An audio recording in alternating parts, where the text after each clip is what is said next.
eni ölgön günü, eni göz yumgan günü Allah Teala "Yabne Adem, ey adam urpağı, senin densoğluğunun çın boluşuna" eseptep durun.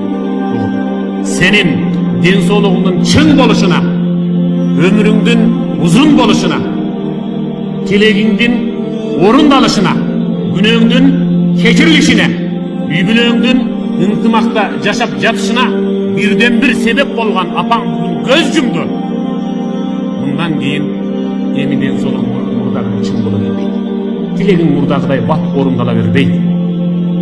Üýbülöňde murdagyday tynçlyk bola bermeydi. Günöň murdagyday keçirile bermeydi. Subhanallah.